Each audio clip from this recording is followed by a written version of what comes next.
And we're here with Conor Ryan. Conor, what is up? Evan, doing well. How you doing? Doing great. How's the off season treating you? Keeping busy, Evan. As of recording today, I'll be at Celtics Game 4, perhaps bringing them some good luck. We'll see. Hopefully those good fortunes that definitely didn't carry over to Carolina, maybe will carry over back at the Garden for Celtics basketball. We'll see. But otherwise, keeping busy, getting ready for what will be a very interesting offseason, I think, for the Boston Bruins. Maybe luck is more with you with Celtics than it is Bruins. Maybe that's what it is. So, your luck is more with the Celtics. I think your luck is actually with the Red Sox. So last week, we both went to Red Sox games. I went on Tuesday. They gave up 9 runs in the second. I literally walked in. I missed the whoever hit the home run in the first inning for the Red Sox. But I walked in. The Astros scored 9 runs in the second inning. Then the Red Sox lost 13-4. And then the Red Sox went on a 5-game win streak after. You were at 2 of those games. So maybe your thing is Red Sox and Celtics. Maybe mine's more Bruins, Patriots. But Bruins, I've had bad luck at some of these. I mean, I've been at some bad games this year too. So maybe I'm just unlucky. Maybe just bad luck, Evan. I don't know. Just terrible luck. I don't want to say it. But, it might be something worth exploring. We'll find out. Yeah, maybe I'll go to a new city and, poison those teams. Maybe I'll be like a Boston sleeper agent. Maybe I'll be that. Maybe I'll be that. Anyways. Yes, you hit the nail on the head. Crazy Bruins offseason coming up. And the talk of last week, we talked about this a little bit on Poke the Bear, was those fiery, maybe not fiery, but surprising in a sense, post-season press conferences from Don Sweeney and Cam Neely. And there was a person who summed it up best with Cassidy and Neely and Sweeney. And it is you, my friend. You wrote a great column, not just blowing smoke. You wrote a great column over at Boston Sports Journal. I will take that money in Venmo, by the way, for that plug there. Thank you. Anyways, you wrote a great column on why there's some blame for Cassidy, but it shouldn't be all the blame. And it feels like last week's tone was, it's Bruce Cassidy's fault. We got to fix the coaching staff. There was really no reflection, which is odd considering all of the things management has bungled in the past bunch of years. That it was the tone was, it's Bruce Cassidy's fault. And you hit it on the head again with, there's some fault for him, but there's a lot more on management and they got to look in the mirror a bit. Yeah, absolutely. I don't think you can walk away from the end of the season and not find faults with multiple things, right? The coaching staff, whether or not it was, waiting too long with some of these adjustments or giving some guys a shorter leash or what have you, which again, I think we talked about this last week.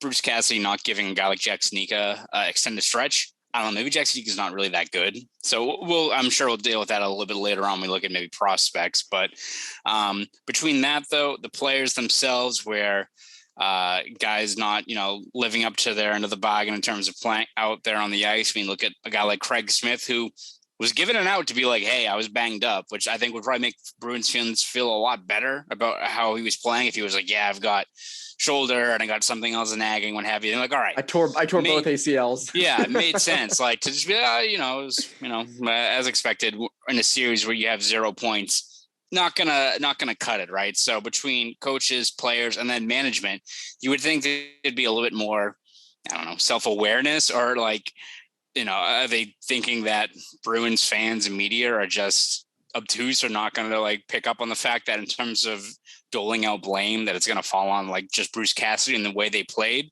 Maybe look at the personnel that you guys assembled, right? Like it's one thing to want to play more inside, but if you're not having the right pieces in place, I mean, Bruins went into this last offseason with over $25 million in cap space. And how much did that impact you? How much of that bottom six with a guy like Nick Foligno, who, again, great guy, love to have him in the room, but you're paying him close to $4 million for a guy with 2 goals the entire season. Look at Thomas Nosek, a guy who had 0 goals after January 2nd, right? And again, which is wild.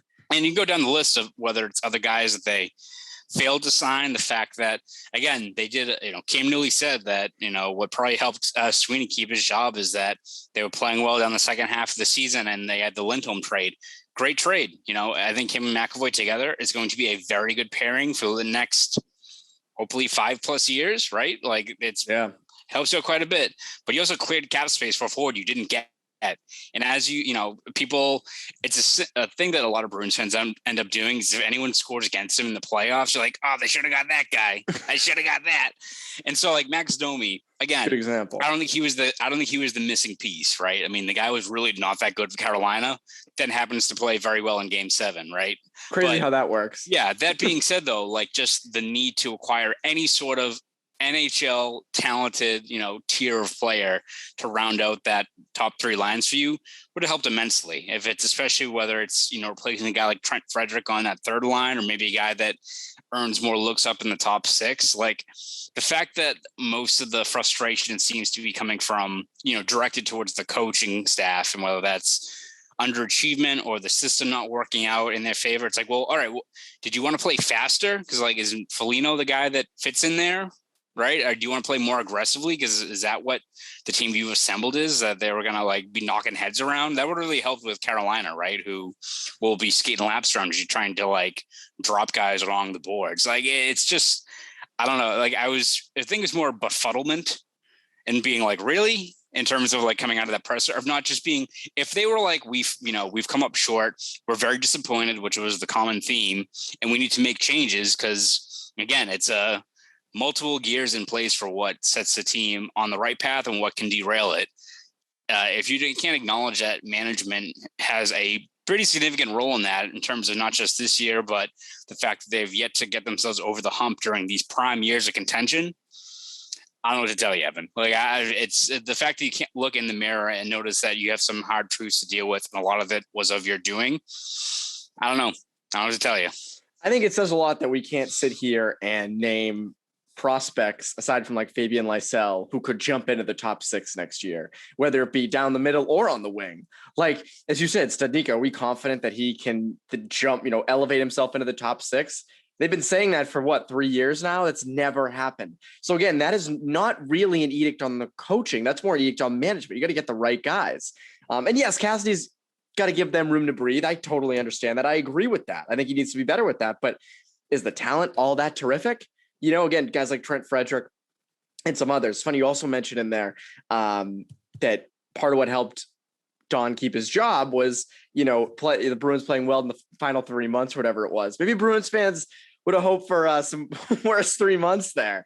And maybe he doesn't get his job back. But there's a lot of things with that. They kind of need like a John Taffer to come in, for bar rescue and just kind of, get everybody in order, take over the team for 5 days, remodel it. They end with like Patrice Bergeron on a team friendly contract. They end with like, Claude Giroux at 2C. They end with tons of cap space, Sweeney, they fire Sweeney or something like that. Maybe cap, they need that. Cap rescue. Cap just rescue. Sending in, yes.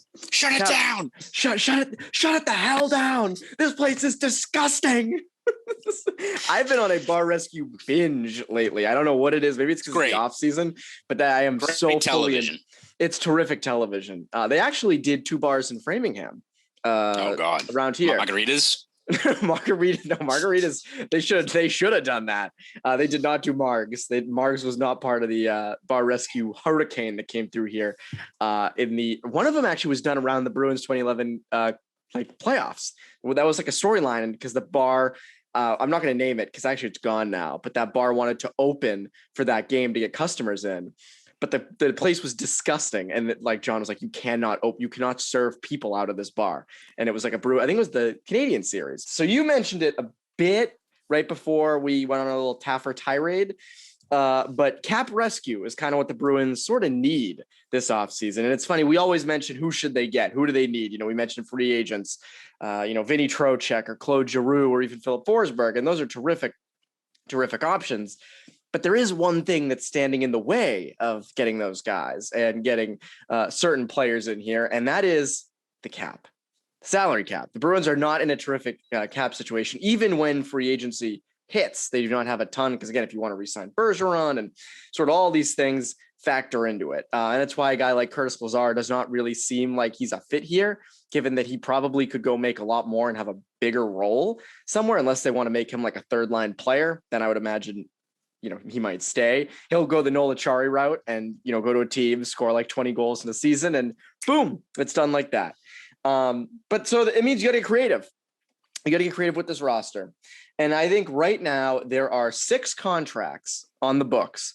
Not saying they all need to go, but I'm saying these are candidates that if you'd like to free up space or you'd like to make a trade or in one case a buyout, you can find ways to either get better or open up cap space to then get better in free agency or a subsequent trade.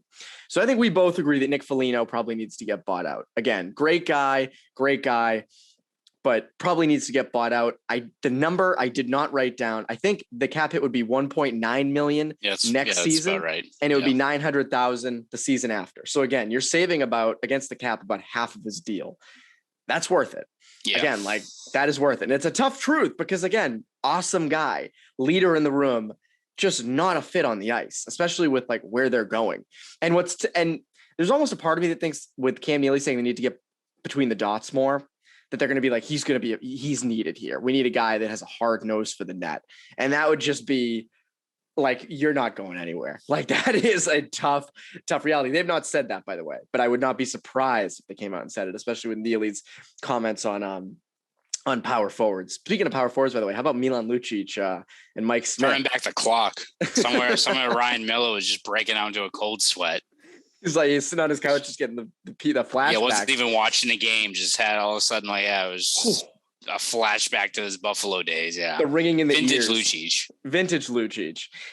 So some other ones. You're gonna have to again. We've mentioned the left side on D, Mike Riley or Matt Grzelcyk. Feels like it would probably be Riley.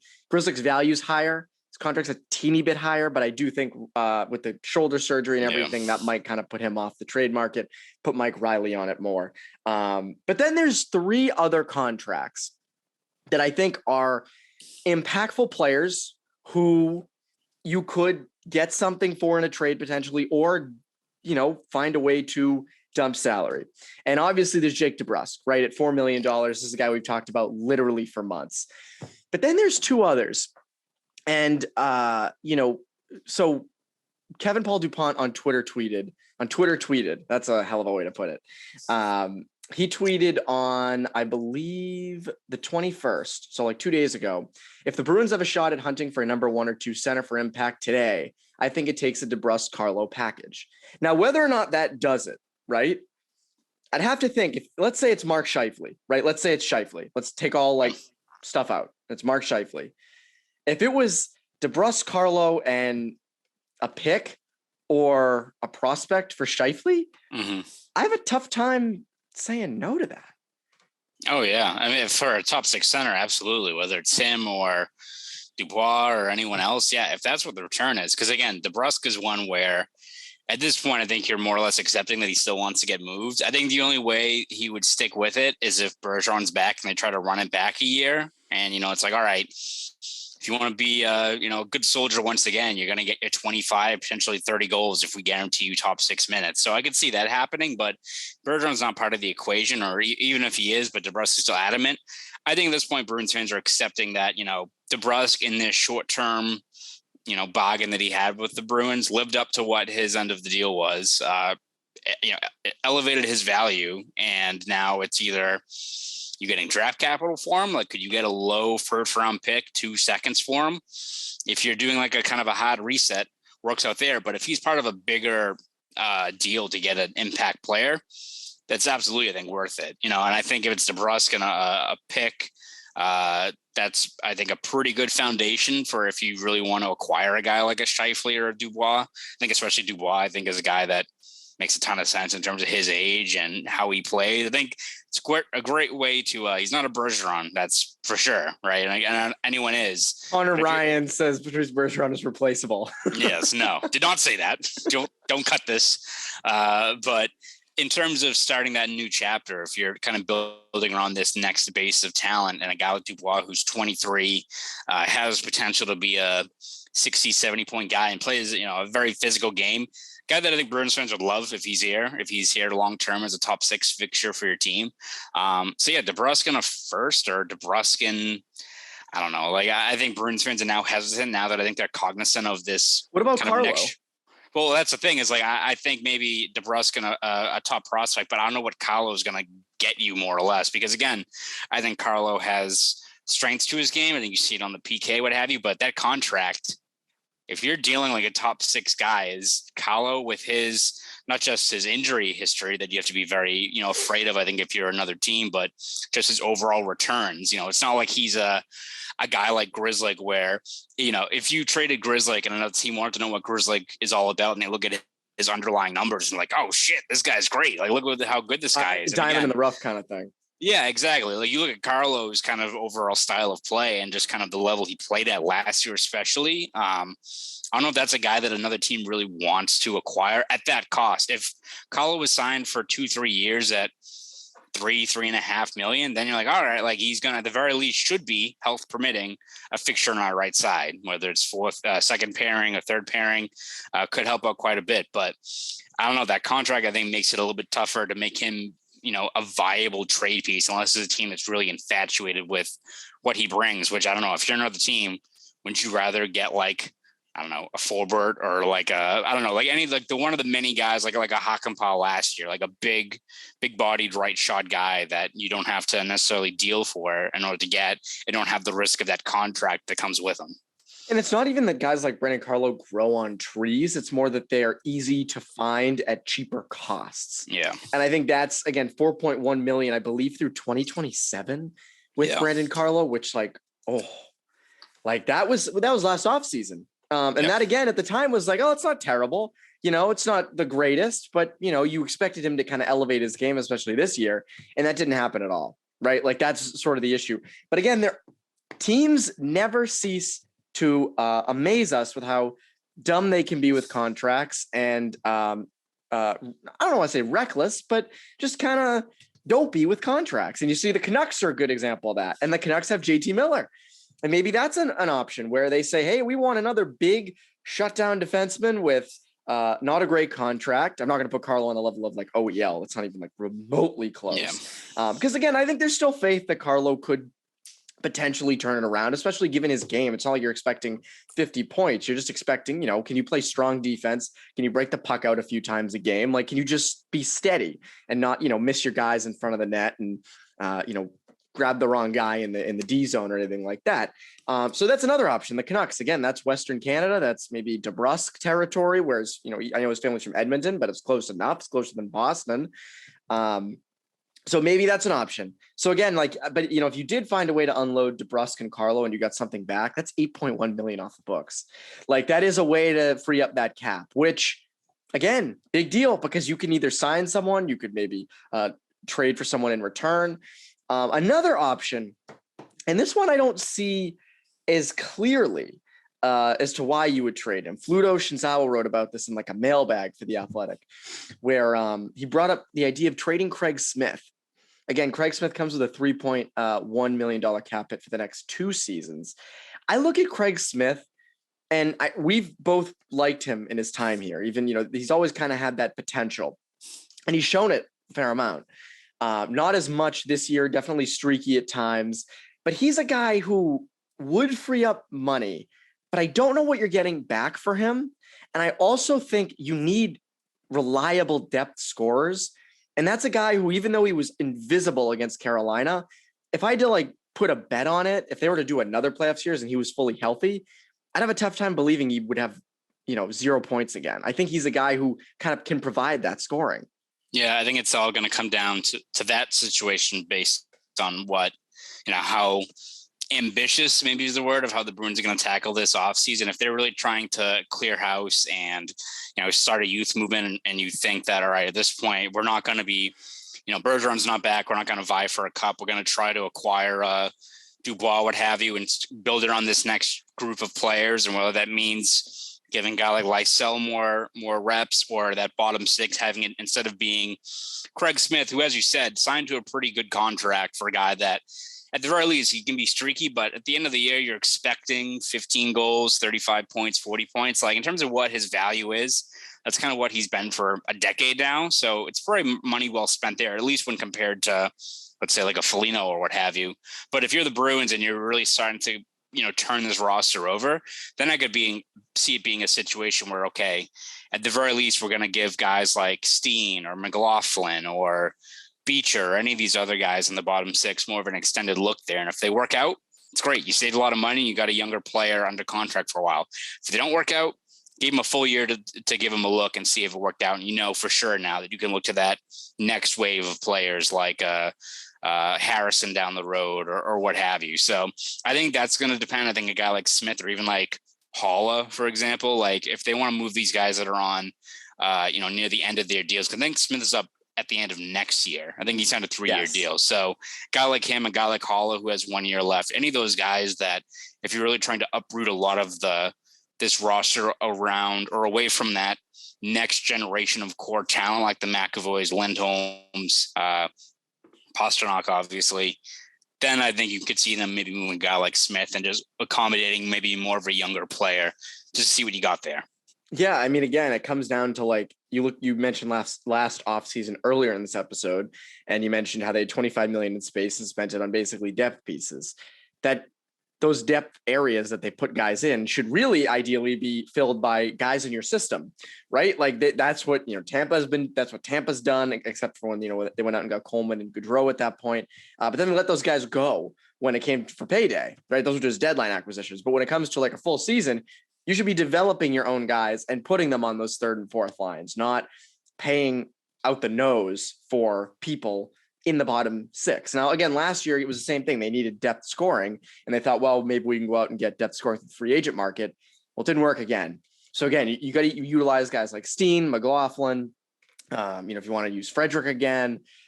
So they have to use more in-house. And maybe Smith gets you some draft picks, or a draft pick that's solid. Obviously not getting you like a first, but maybe a second or a third. That's not too bad. You don't have your second next year. So there's ways you can free up cap space. None of it's easy though. Again, I mean, you think about it, and the reality is Brandon Carlo is like a part of the top four. Like that's a guy who you'd like to see play well. And so giving him up is not easy, but I do think if the opportunities present themselves, Dubois, JT Miller, even, Mark Scheifele. There are probably other guys out there that we're not even thinking of that could be good trade candidates. You got to make those decisions. You got to do that. Even if Bergeron doesn't return. If Bergeron does. Now, if Bergeron does return, do you think it would still be worth giving up DeBrusk in a package for a top six center? Because now you have a 1-2. I mean, yeah, I think it all is going to depend on how much faith they have and how much I think maybe the buy-in is from even a guy like Bergeron as to like, all right, we're going to move the third highest goal scorer on the team next year. Again, we'll give you get Dubois out of it, which helps out quite a bit, but that also is then reliant on, are you comfortable, Patrice, of having a guy like Lysell, in that spot? If that works out, that'd be a great scenario. If like that happens, the Bruins move DeBrusk, who wants to get traded, save the money, get a top six guy, and Lysell, as a rookie, you set the expectations accordingly, but he gives you 15 goals and looks like a guy the next couple of years can be a consistent 25, 30 goal scorer. You're all set. You're good to go. Like you're still contending this year. And when Bergeron at that point probably retires the next year, you at least have a center pipeline in place where you can kind of build it off going forward with already the pieces you have in place. So I could very well see if Bergeron's back, them doing that, because I think they're cognizant of the fact they do need to switch some things around, and you have to clear up cap some way, like whether it's getting Bergeron back in the fold or addressing other areas of the roster. There's avenues to do it. It's just going to, I think, rely a lot of faith in your farm system as to whether or not these guys are ready to take that next step, because we've seen plenty of times before this Bruins team go into seasons with question marks in key areas of the roster. It doesn't work out. So then to hand it to, let's say, a guy like Lysell, who's 19, you better hope you found a good talent there, because if not, you're going to be in the same spot in just a different area of the lineup that needs to be addressed next season. And I will say, though, I mean, again, I don't know the full NHL readiness of Fabian Lysell, but I will say that the track record of working with Marchand and Bergeron, pretty good. Like that typically works out. So if there is a situation for him to work in, it probably is that one. But that is today's episode. Is that episode 1 of the off season? No, Bruins beat last week was like, it was kind of post-mortem. So this is the start of the off season. We're set into a groove here, of talking a lot about Max Scheifele and Dubois and Bergeron and all that good stuff. It's not going away anytime soon, unless Bergeron announces something in the next day or so. We'll see. Which probably not, but we'll see. We'll see what happens. Anyways, Connor, what can the people look forward to from you over at Boston Sports Journal? Yeah. Again, every day in this off season, we're going to have continued content on coverage about everything related to the Bruins, whether it's trade scenarios, again, ways to make cap room, next steps for this franchise as it goes into one of many different paths going forward, going into 2022, 2023. So all that stuff will be over at bostonsportsjournal.com. So subscribe at BSJ for all your daily off-season content for the Bruins. You want to follow me on Twitter, do that at ConorRyan_93. Go do all that. For CLNS Media, I'm Evan Marinofsky. You Bruins beat listeners, have a great rest of your week.